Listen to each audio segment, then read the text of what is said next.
several years now about... Welcome to the Twist News. This is Erika Grey.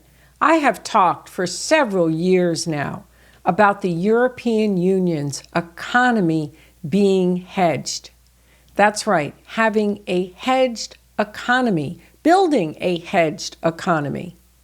And I've stated that they are an economic hub because of all the trade pacts, but more so, they are hedged. And one of the reasons, and I've also stated that because of their hedged economy, when the US dollar ceases to be the world's reserve, which is going to happen one day, their economy would not feel the shocks as much because it is hedged. I had no idea that in the face of Trump tariffs, Christine Lagarde would state what she stated, which is essentially that if the EU continues to make some more trade pacts and deepens its single market, it will essentially be hedged from US tariffs. They will not affect the European Union. So I want you to hear what Christine Lagarde had to say. So let me now turn to the second topic, the one that you've identified as your topic of particular interest, which is the impact of the shift in US trade policies on the euro area. The new US administration is changing direction in several policy areas with... You have to listen a little bit here. Goes into, before she talks about the hedging, she doesn't use the word hedging, but it's essentially what I've talked about. Before she does that, she explains the situation. So let's hear what she has to say about Trump's tariffs. It's trade being a focal point. As a result, uncertainty about the future path of trade policy has soared to exceptionally high levels. Now you have an interesting chart on the back of the 2 pages, which is this one in the left-hand corner, which gives you the trade policy uncertainty index. And it's really worth having a look at, comparing in particular with the uncertainty that we had during COVID, for instance, and what we're experiencing and the speed at which it has developed over the last few, not months, but weeks. Increased trade frictions are detrimental to global growth and welfare. They raise costs, they disrupt production, and they often lead to an adjustment of supply chain.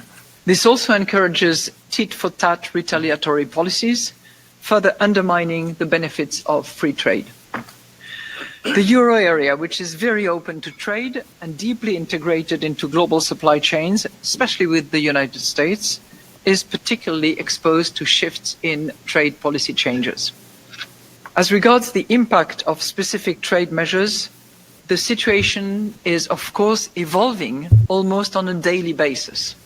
As a result of that, any estimate that we give is subject to maximum uncertainty. Our analysis, I was going to say at this point in time, suggests that a US tariff of 25% on imports from Europe to the United States would lower euro area growth by about 0.3 percentage point in the first year. Now this sounds really bad. And she goes on about how real bad it is. And then you get the second shocking piece. So let's continue to listen to what she has to say. A European response in the form of raising tariffs on US imports would further increase this to about 0.5 percentage point. The brunt of the impact on economic growth would concentrate around the first year after the rise in tariffs, leaving a persistent negative effect on the level of output. In such a case, the inflation outlook would become significantly more uncertain. In the near term, EU retaliatory measures and a weaker euro exchange rate, resulting from lower US demand addressed to Europe for European products, could lift inflation by around 0.5 percentage point. The effect would ease in the medium term due to lower economic activity, dampening inflationary pressures. But let me again stress that these estimates are subject to very high uncertainty, given that the impact of tariff increases may be non-linear for instance, due to a significant reconfiguration of global supply chains. Now, of course, the high level of policy uncertainty requires us to remain vigilant and ready to act to protect price stability. So this all sounds pretty dire. The tariffs are going to create serious problems in Europe's economy. But again, we're going to listen to the next piece. Crucially, the answer to the current shift in US trade policies should be more, not less, trade integration, both with trade partners around the globe, but also within the European Union. Trade integration, including free trade agreements, has been a driver of economic prosperity and can protect against unilateral trade measures. In fact, let me mention some ECB analysis that we have conducted recently.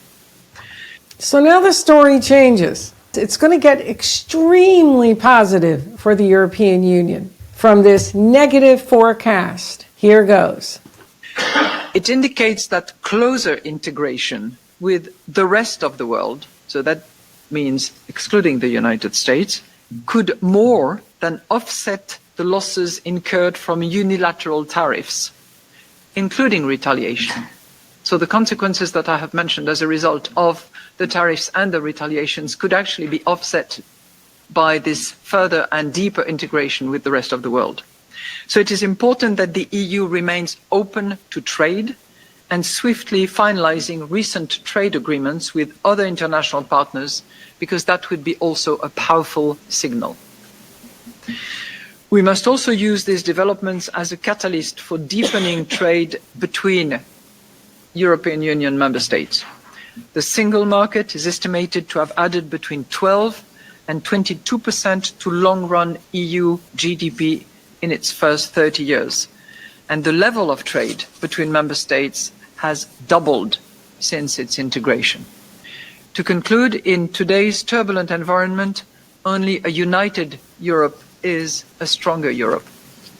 It doesn't seem that the European Union is as concerned about Trump's tariffs after this report. They were hard at work piecing this information together so that they could see what their strengths are and where they're currently weak and where they need to continue to strengthen themselves.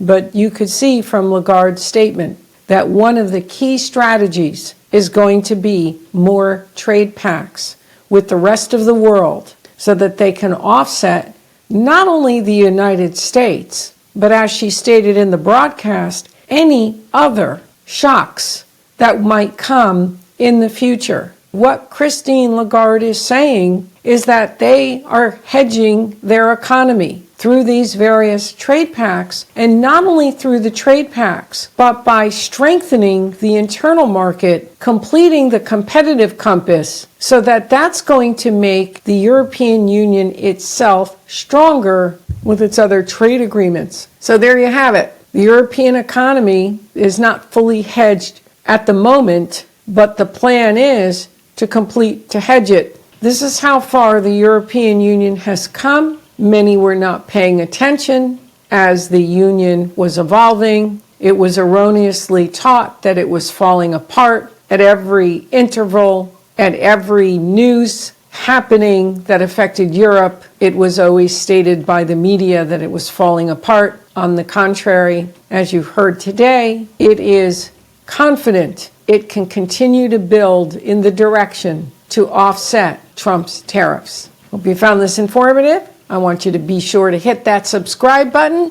Let me know your comments and your thoughts. And until next time, this has been Erika Grey with the Twist News.